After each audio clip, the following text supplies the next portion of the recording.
Hey everyone, it is Safik Alawalia from Progress, Texas, and I'm joined by our Executive Director, Ed Espinosa, Advocacy Manager, Diana Gomez, and Communications Manager, Wesley Story. Today, we're going to talk about our latest polling and COVID relief. But first, a question for the team. Surprising as it might be, this week marks the 1-year anniversary of being in this pandemic. And we've all been through a lot. And hopefully we've also learned a little bit about ourselves. So Ed, Diana, Wesley, what have you learned about yourself during this pandemic? Diana, do you want to start us off? Yeah, I have learned that I can learn a new life skill, and that is riding a bike. I'd never done that my whole life, and now that I have the time to do it, I was able to learn. That's amazing. And I very much appreciated being updated on that journey, Diana. You sent us pictures throughout the year. It's been great to watch. I think, Safik, this is a really heavy question because I feel like I've learned a lot about myself, not everything I want to get into. But just for one, all the things that I took for granted before all of this started, just being able to walk out in public and feel safe and like you weren't in the middle of the pandemic and the world was ending. But I also think that it's shown me how strong I am and the community I'm a part of is, and we've all been able to depend on each other. So I think that's been the biggest thing, is just I've learned a lot about myself, but then also those around me and how resilient Texans are and how resilient the people that I associate with are. I've been really proud of the response from the folks that I've worked with and the community I'm a part of. Not necessarily the Texas response, but I've learned that I work better when I'm not around you guys. So this has been a very productive year for me. Wait a minute. What happened to employee appreciation from last week? That was last week. This is this week. It's only one day. Yeah, this week is real talk. No, so here's what I've learned is that this culture of commuting and having to work into these constraints of 9 to 5, Monday to Friday, which, there's some upsides to that, but like they're not as, those standards don't really apply, and they're really not as necessary anymore, right? Like we're constantly plugged in. Our team uses Slack. People are on text and they're on their phones and on email all day long. I think breaking those norms has been healthy. It's going to allow some groups to save some money, whether to reevaluate how much they're spending on office space, how much they're spending on a car and on commuting. So that's one thing I've learned, is that, breaking those norms has actually not been a bad thing. Here's another thing, though.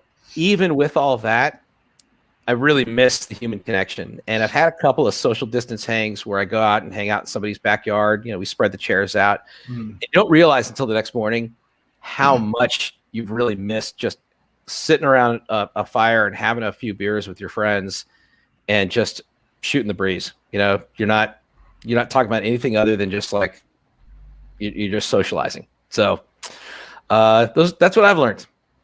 I couldn't agree with you more, Ed. I mean, for me, it's kind of the same thing that like before the pandemic, I was like, oh, I want this shirt or like this, whatever. And now all I want is like to hang out with people who I actually care about, because I've worn the same 6 shirts for the past year. No one has judged me for it. I actually fit in them better now than I did before the pandemic. But what I haven't been able to do is like hang out with the 3 of you and with all the folks who are watching, with all my family members. And I just can't wait for my second shot so I can go and like see the people again. Safik, the trick is, if you're going to wear the same shirt all the time, it's just get one of many of the same shirts, so people don't know that it's not actually the same one. It's like, oh, I have an army of these shirts, and you don't know which one I'm wearing today. Ed, I always learn from you every day. I have like 6 white polos. Yeah. I don't know if I'm not wearing today. No, this is the green polo. It's March. It's almost St. Patrick's Day. It's actually a complete coincidence. But the when I started wearing the white polos as like a work uniform, I didn't say anything to the Progress Texas staff for like 6 months, and then I finally just said, "Oh, I need to take these. Go do some of these wash some of these white shirts." And one of the guys on staff said, "So you have more than one of those?" I was like, "Yeah." And he's like, "I'm so glad you told me, because I just thought you had given up." Actual quote. Well, Claudia, Chris, we see you on Facebook. Hi to you as well. Hope you're doing well.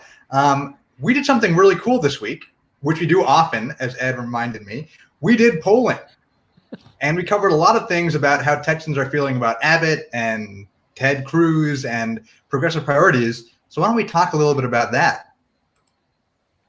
Yeah. Dana, what have we been seeing?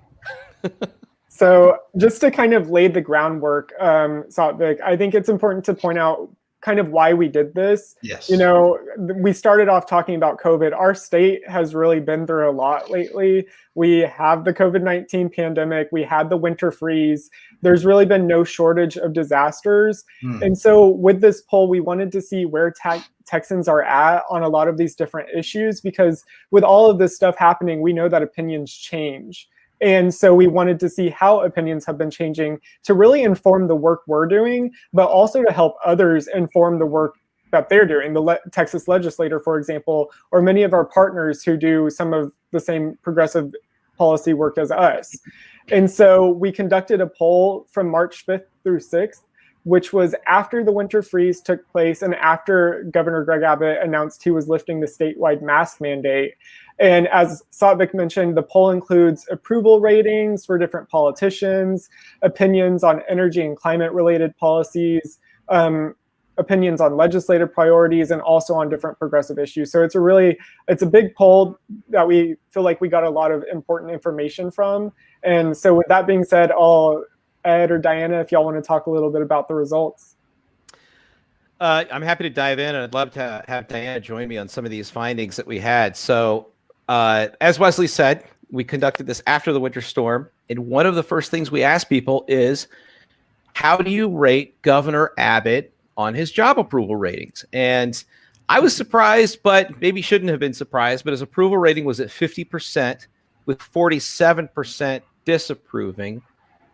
But when we asked how people rated his managing of the state through the storm, his 50% approval rating dropped to 47%. His disapproval stayed at 49%. The undecideds grew by a point or two. So as you can see, he was a little bit underwater. We use that phrase, he's underwater when his approval is lower than his disapproval. And that, if you've been wondering why he has been doing some of the things he's been doing recently, it's probably to bring his numbers back up. And I know that Diana and I have talked about that quite a bit over the past week. Yeah, I think it's a classic page out of the conservative playbook, is failing to do their jobs and trying to blame immigrants, talk about abortion, things that have nothing to do with the fact that, it's on them. It's not on these marginalized, groups.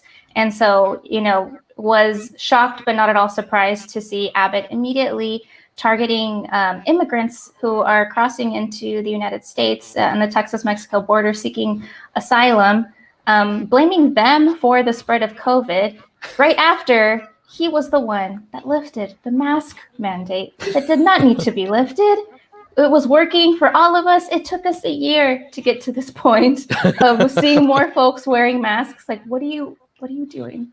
It's just so absurd to me that the party that talks about personal responsibility day in and day out turns around, lifts the mask mandate, and immediately blames Biden for allowing undocumented here to going to skyrocket. It's like, you're doing this to us. Don't blame somebody else. It's the famous Trump line, I don't take responsibility for anything.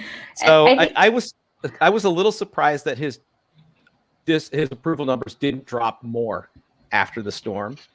But I think it's the fact that they were already at 50%, which if you're a two-term governor, a Republican two-term governor in Texas, 50% is not a great starting point. I think also the way that ERCOT and the utility company stuff is all set up is very confusing. And so it might be hard to connect Abbott to the infrastructure failure because it's almost built to insulate him from any accountability. Yeah. I think that's a big part of it, Satvik. I think it's hard for folks to know exactly who to blame for everything that happened. But one thing that some of the results that we did get that I thought were interesting and focused on the energy and climate policies, while people might not know who to blame, we know that they never want it to happen again. And we know that they want for Texas to take action to prevent a disaster like this from happening again. And we know that they know it was preventable. So some of the results of the poll, as far as energy and climate are concerned, 79% of Texans said they were impacted by the winter storm. Only 18% said they were not. That's 4/5. Is that right? I'm not good with fractions. That's 4/5 of the state said that they were said that they were impacted by this disaster. That's millions of Texans. That's just such a huge number of people. It's hard to even fathom. And then we also asked people whether they agreed or disagreed that the Texas legislature should mandate weatherization of the power grid. And 61% were in favor of weatherization. Only 18% were opposed. I think that there are a lot of not sures in there because some folks might not know or understand what weatherization means. But to have a majority of the state say that they want that to happen just goes to show that people understand it was preventable if the right steps had been taken beforehand. And so they know that the legislator needs to do more to prevent this from happening again. The big thing we noticed about energy is that when we ask about the energy grid, the undecideds were bigger than we normally see in other categories. And I think it had to do because a lot of people are familiar with the subject, but they don't know as much about it. And they might be worried about like the economic impacts of a decision. And so I think that explains why you see like 61% in favor, but like, what was the against the weatherization, Wesley? The against was only at 18%, which is really small. Well, actually, I think it was lower than the undecided, right? Yeah, the not sure was a little over 20. Right. So that kind of explains the complexities of this issue. Yeah, I think one of my favorite parts of the survey was just that confirmation that Texan values, their mainstream values are progressive values. And it really warmed my heart to see that a part of that was having access to basic healthcare needs like abortion care. And in the polling, one of the results was that 52%, a majority of our respondents said they supported some form of abortion rights. And that is at a 13-point lead from the 39% that were opposed to it. So a majority of Texans feel like, we deserve some form of abortion care. And I think a lot of the legislators should pay really close attention to that and listen to what Texans want. Yeah, one of my biggest takeaways from the poll, and actually I'm going to drop the poll into the chat for the audience if you want to read more about it, is that, we keep saying that we live in a really divided time in politics, but the poll showed that Texans agreed on quite a lot. Abbott and Cruz did not do good jobs during the winter storm. We want to winterize our infrastructure. Abortion should be available to people. Like, those are big topics, and Texans actually were all mostly on the same side. And I think that means that, as you said, Diana, progressive values are mainstream values, and that's really beautiful, and we got to know that. A couple more polling items that I want to touch on before we move on to our next subject. When we asked people what they thought of Ted Cruz, the infamous Senator Ted Cruz, his approval ratings were 45% approved of his job performance, 52% disapproved. So he started off at 7 points underwater. When we asked them how they rated his response to the storm, realizing that he's not in charge of anything in the state, but certainly has a leadership role, what was his response? Well, his 45% approval rating dropped to 38%. His disapproval rating went up from 52 to 55. That is again, help me with the math here. Like Wesley and I are both struggling with math. I think that's a 17-point deficit for our illustrious senator or infamous senator.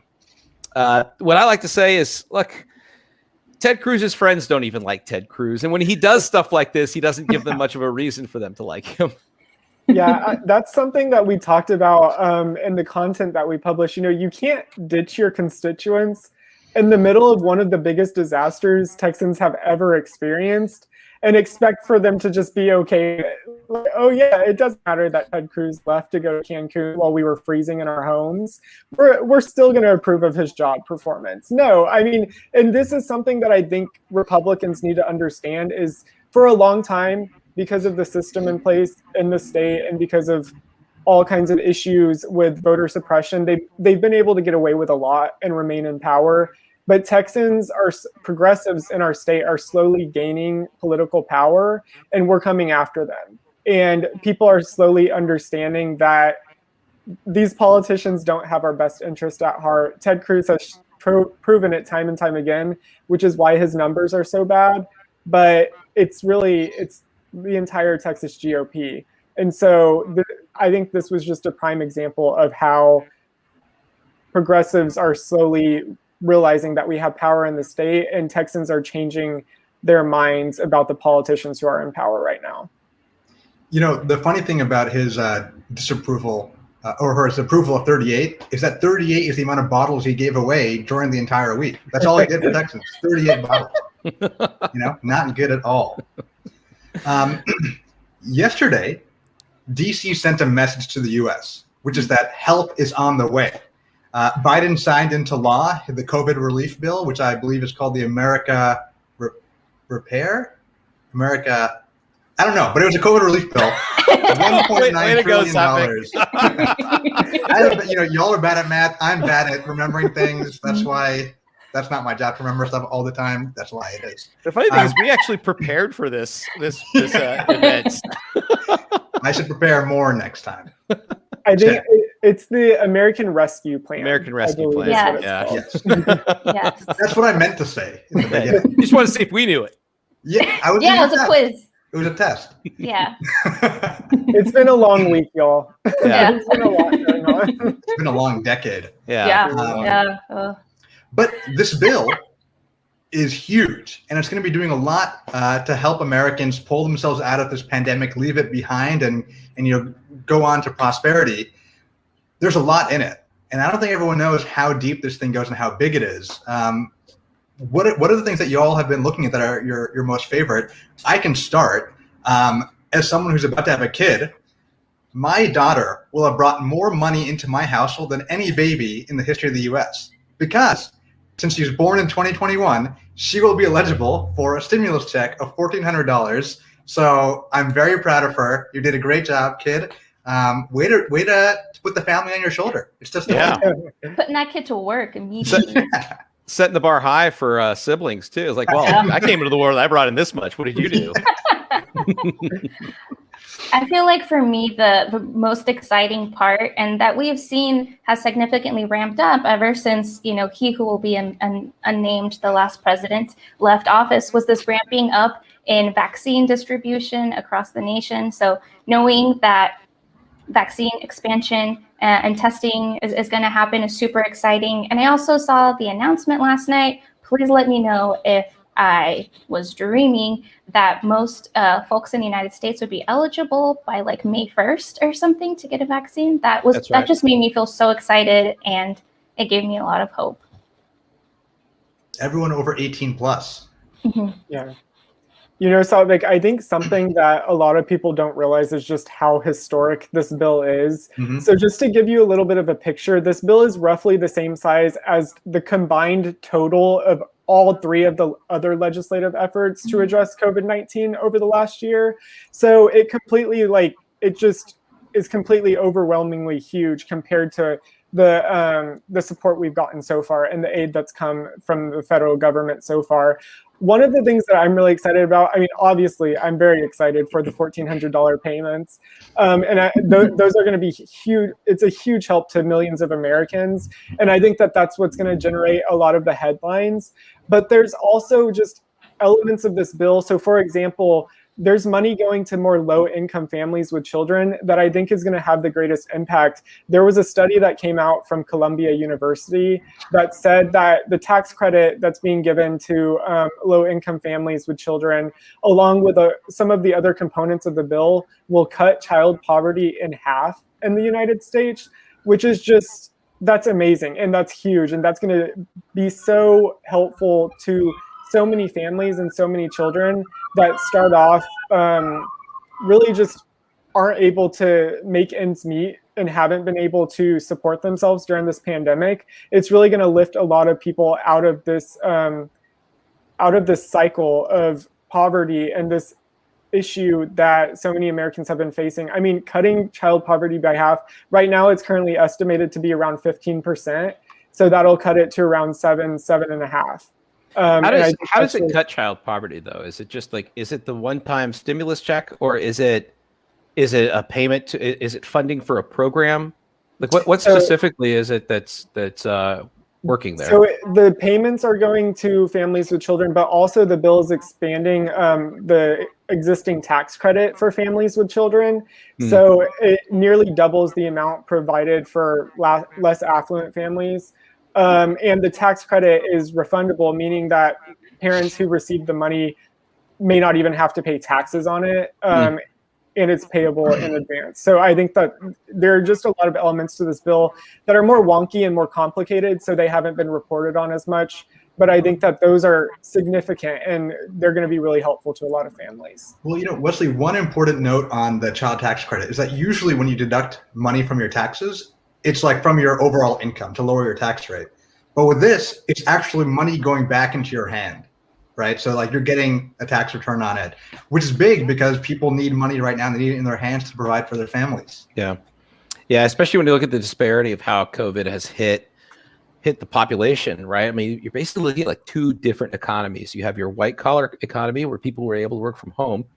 And then you have your working class economy, which was hit at such a harder rate, which was also largely people of color. And that disparity was very stark over the past year.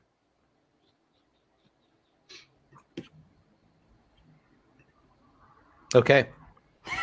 It's just there's so much stuff in there. Yeah, it's a big bill. And actually, I want to bring it back to polling for a second, because one of the things we found in our poll was we asked people, what should the Texas legislature prioritize this session?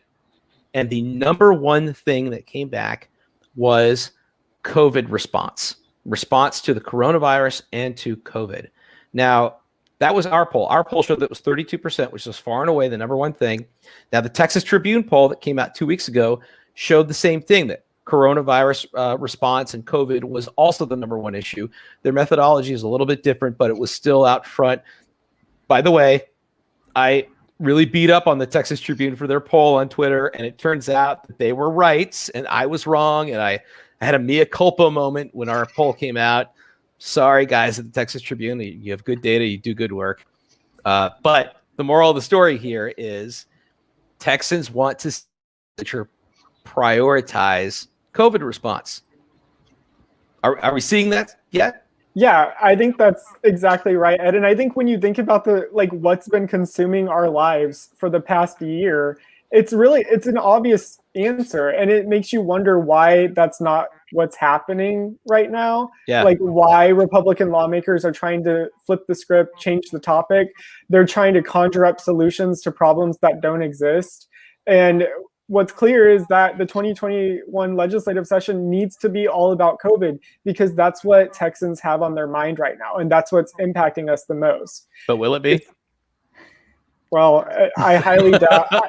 Given what we've seen so far from Republicans and from the Texas GOP, they're doing everything they can to try to change the focus. And I mean, that's what Governor Abbott is doing with lifting the mask mandate. He's trying to make it seem like it's not a problem anymore, just like what Trump was doing towards the end of his term.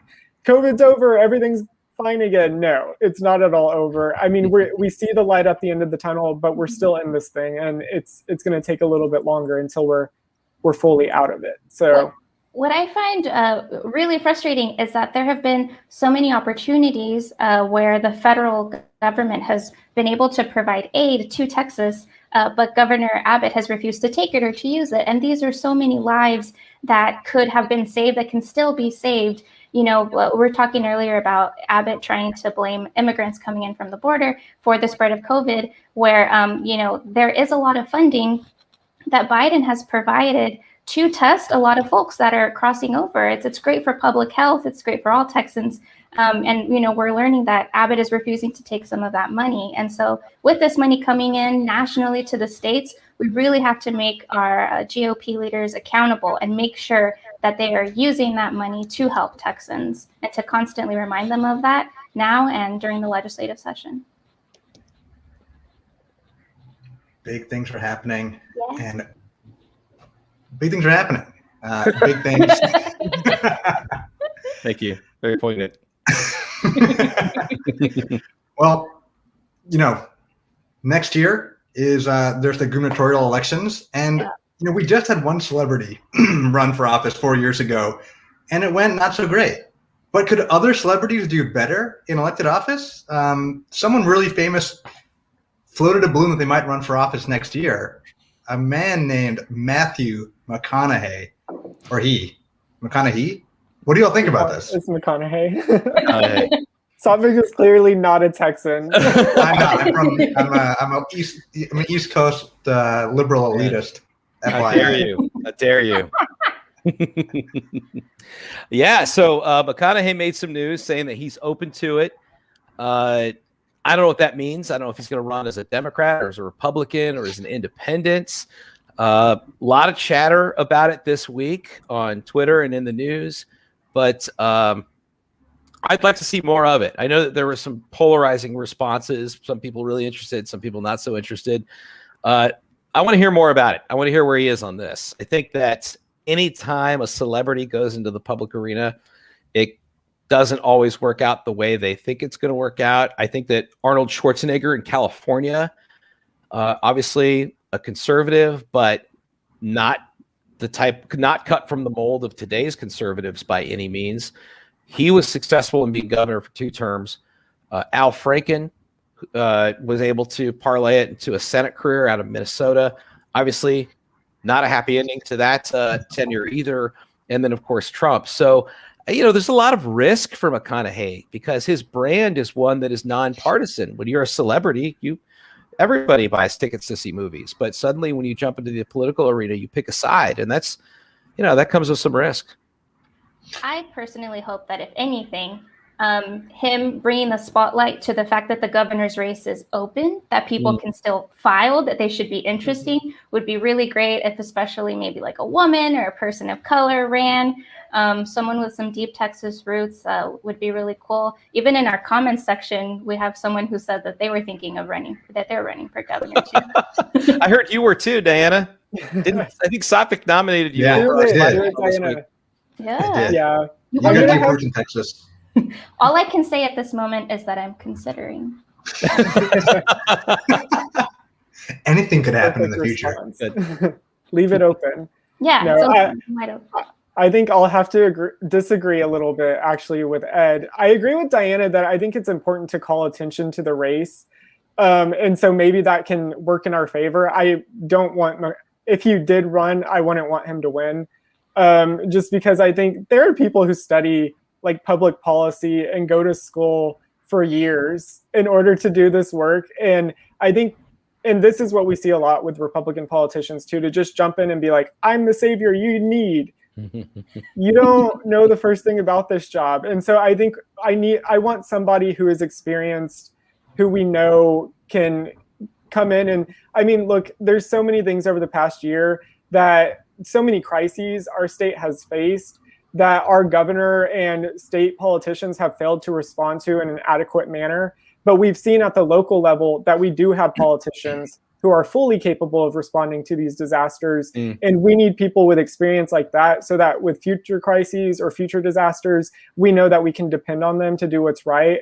And they're not just running out of the state or leaving us in the cold when things get hard. And so I really want, like Diana mentioned, maybe a woman would be amazing, a person of color who, like Lena Hidalgo, hint, hint, wink, wink, who has proven that she's fully capable of doing the job. It might be a little bit early for her to run, we'll see, but that's my ideal candidate. We'll see what happens, though. We could do a whole episode on the race for governor next year, and I have a feeling that we will. Somebody in the comments, Derek Smith, is asking about Beto running for governor. Look, obviously Beto's name is out there. We've talked about him before. I think we talked about him a couple of episodes ago. But Clay Jenkins, the county judge out of Dallas. Greg Popovich, the coach of the Spurs, probably not going to run. Castro brothers. There's so many names out there. We'll have Julian Castro is one that I like to bring up a lot. He said he's not going to run, but it's early. We'll see. But like I said, we could spend a whole episode on that, and we will soon enough. Well, Ed, Diana, Wesley, thank you as always for your time. If you all like today's conversation, we invite you to keep up with Progress Texas every day. Visit us at progresstexas.org, where you can subscribe for our email updates, as well as find links to all of our social media pages. If you're listening to this on a podcast, subscribe to our podcast on whatever platform you're listening to. Thanks a lot. Have a great weekend, and we'll see you next week. Bye, y'all.